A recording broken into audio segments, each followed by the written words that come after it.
La síntesis de las obligaciones en el derecho argentino. A continuación, voy a desarrollar una síntesis estructurada a nivel universitario sobre los conceptos clave de la obligación, basándonos en la doctrina predominante y en el Código Civil y Comercial de la Nación Argentina. Bueno, vamos al primero, vamos a mostrar un poco de lo que vamos a hablar hoy, las obligaciones, conceptos y excepciones impropias, la deuda, conceptos y deberes, el crédito, el derecho subjetivo y sus límites, importancia del derecho de las obligaciones, naturaleza jurídica de la obligación, caracteres de la obligación, derecho de crédito y derecho real y obligaciones propter rem. Bueno, empecemos con la primera parte, la obligación, concepto y excepciones impropias. Bueno, el concepto técnico nos habla que en el artículo 724 del Código Civil y Comercial se define la obligación como una relación jurídica en virtud de la cual el acreedor tiene el derecho a exigir del deudor una prestación destinada a satisfacer un interés lícito y ante el incumplimiento a obtener forzadamente la satisfacción de dicho interés. Esta definición moderna es clave porque enciende la precipitación que siempre debe tener valoración económica y del interés del acreedor que puede ser extrapatrimonial como interés cultural o afectivo. Bueno, ¿cuáles serían las acepciones impropias?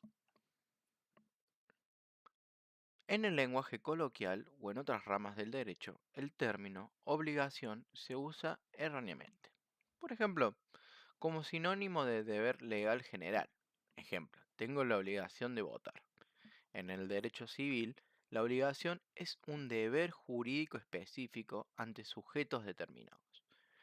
Otra forma que se usa mal, como sinónimo del contrato. El contrato es una fuente de obligaciones, pero no es la obligación en sí misma. La obligación es el efecto. Y por último, como sinónimo del documento que instrumenta la deuda. Ejemplo, firmé una obligación. La deuda es un deber jurídico específico y sus deberes anexos de conducta. Bueno, la deuda, el débito o Schuld de la teoría alemana, es el deber jurídico específico que pesa sobre el sujeto pasivo, el deudor. Consiste en la necesidad de observar una determinada conducta, prestación de dar, hacer o no hacer, orientada a satisfacer el interés del acreedor. Representa una limitación temporal a la libertad de acción del deudor, como vemos acá. Bueno, los deberes secundarios de conducta, la obligación, no se agota en la simple entrega material de la prestación principal. El principio de buena fe, artículo 729 del Código Civil y Comercial, irradia deberes, anexos o colaterales que el deudor debe cumplir para que la obligación se extinga correctamente. Esos son: deber de información, explicar cómo funciona una máquina, advertir sobre riesgos o detallar el mantenimiento. El deber de seguridad, garantizar que el cumplimiento de la prestación no cause daños a la persona ni a los bienes del acreedor. Deber de cooperación, facilitar los medios para que el acreedor pueda recibir el pago u obtener la utilidad esperada. Si el deudor omite esos deberes, ejemplo, entrega una máquina sin el manual de instrucciones, incurre en un incumplimiento defectuoso. Ahora, el crédito, derecho subjetivo y sus límites. El poder del acreedor y los frenos sistemáticos al derecho de crédito. Bueno, el crédito, derecho subjetivo y sus límites. Caracterización como derecho subjetivo. El crédito es el poder o facultad jurídica, el polo activo, que el ordenamiento otorga al acreedor. Este le permite exigir el cumplimiento de la prestación y ante la negativa del deudor, movilizar la coacción estatal, o sea, una ejecución forzada. ¿Para qué? Para que se satisfaga su interés. ¿Cuáles serían los límites del derecho de crédito? A diferencia del dogma del siglo XIX, en el derecho latinoamericano contemporáneo, ningún derecho es absoluto. El poder del acreedor encuentra frenos sistemáticos. Por ejemplo, la buena fe y el ejercicio regular. Artículos 9 y 10 del Código Civil y Comercial. Si el acreedor ejerce su poder de manera antifuncional, asfixiando al deudor, o, contrario a la moral, incurre en abuso del derecho. El juez está facultado para penalizar esa acción abusiva. Otro que encontramos es la moral, las buenas costumbres y el orden público. El crédito no puede ser utilizado para fines ilícitos o para pactar intereses usurarios que configuren una expoliación del patrimonio del deudor. Otro que encontramos son los límites a la responsabilidad. Ejemplo, el tope de costes. El ordenamiento protege al deudor fijando límites, como límites del 25% para el pago de costas procesales, para evitar su ruina económica. Bueno, vamos a pasar al siguiente tema, que es la importancia del derecho de las obligaciones, el motor del tráfico jurídico y de la economía.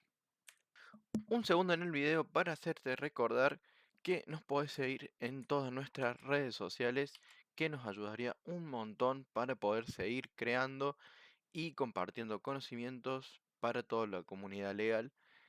Esto, la verdad que no tiene patrocinadores, así que lo único que te pedimos es que nos sigas y podemos seguir creando contenido para toda la comunidad. Así que sigue el video. Bueno, aquí hay diferentes pilares. El primero es la pacificación social. Regula el intercambio de bienes y servicios, asegurando que las promesas se cumplan y evitando la justicia por mano propia. Otro es la previsibilidad económica. Otorga seguridad jurídica a las transacciones al establecer reglas claras sobre cómo nacen, se prueban, se extinguen las deudas, lo que fomenta el crédito, la inversión y el desarrollo productivo. Y la última es la ubicuidad, que es la rama del derecho privado que más se utiliza en la vida cotidiana, desde comprar un café hasta firmar un fideicomiso millonario. Bueno, el siguiente es la naturaleza jurídica de la obligación, y aquí nos vamos a hablar un poco de la doctrina moderna que explica la naturaleza de la obligación a través de la teoría alemana del débito y la responsabilidad. Schudel und Haftung. No sé si se pronuncia así, pero es como me salió. El débito, el Schur, es el estado de expectativa, es el deber del deudor de cumplir voluntariamente, limitando su libertad. Y por otra parte, el Haftung, la responsabilidad, es el estado de sujeción patrimonial que se activa únicamente cuando hay incumplimiento. Es el poder del acreedor para ejecutar forzadamente el patrimonio del deudor. En el derecho argentino moderno, la garantía de cobro ya no es el cuerpo del deudor, como si lo era en el Nexus romano, sino exclusivamente su patrimonio inembargable. Bueno, ahora vamos a pasar un poco a los caracteres de la obligación, los 5 rasgos esenciales que toda obligación jurídica debería tener. Bueno, vamos con los 3 primeros. Primero encontramos la bipolaridad, que requiere que dos polos con intereses contrapuestos, o sea, el acreedor y el deudor. En segunda parte vamos a encontrar la patrimonialidad de la prestación. La conducta debida siempre debe ser susceptible de valoración económica. ¿Y qué pasa cuando esto no se cumple? Es la coercividad ante el incumplimiento, que existe la posibilidad de emplear los medios legales para forzar la satisfacción del interés. Y por últimos dos, vamos a encontrar la temporalidad, que es la obligación, siempre nace para morir. Su último fin es la extinción, principalmente a través del pago exacto, o su pérdida de exigibilidad por el transcurso del tiempo. prescripción liberatoria. Bueno, vamos a pasar con el último, que es la autonomía de la fuente. No hay obligación sin una causa fuente, o sea, un hecho, acto lícito o ilícito que la genere. Y ahora vamos a pasar a una de las últimas partes del programa, que es el derecho de crédito y derecho real. Bueno, en este cuadro se ven un poco de lo que vamos a hablar, porque ambos conforman el núcleo de los derechos patrimoniales, pero tienen estructuras opuestas. Vamos con las diferentes claves.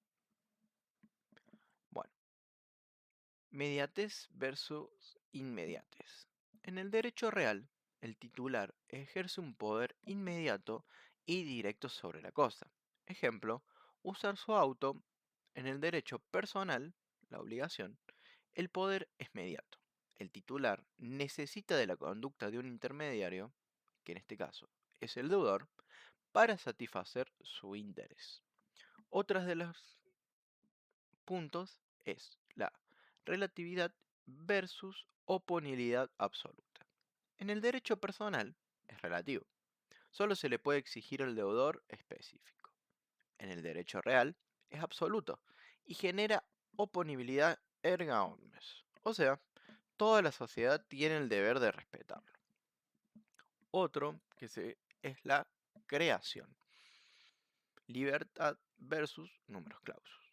Los derechos personales se rigen por la autonomía de la voluntad. Se pueden inventar infinitos contratos, pero los derechos reales son de orden público. Solo existen los creados por la ley, números clausus. Bueno, ¿y esto cómo se conexiona? Se conectan funcionalmente. Por ejemplo, los derechos reales de garantía, como la hipoteca o la prenda, sirven para asegurar el cumplimiento de un derecho personal, el crédito o préstamo. Así que bueno, vamos a pasar a la última punto de este video, que son las obligaciones propter rem. ¿Qué son las obligaciones propter rem o ambulatorias? Son el puente o la frontera entre los derechos reales y personales. Concepto y características centrales. Bueno, son obligaciones en las cuales la calidad del deudor o acreedor no depende de la identidad personal del sujeto, sino recae sobre quién es el dueño, titular o poseedor de una cosa determinada. La deuda viaja con la cosa. Los mecanismos de transmisión automática son: si el titular vende, transfiere o abandona la cosa, la obligación se desplaza automáticamente hacia el nuevo adquiriente.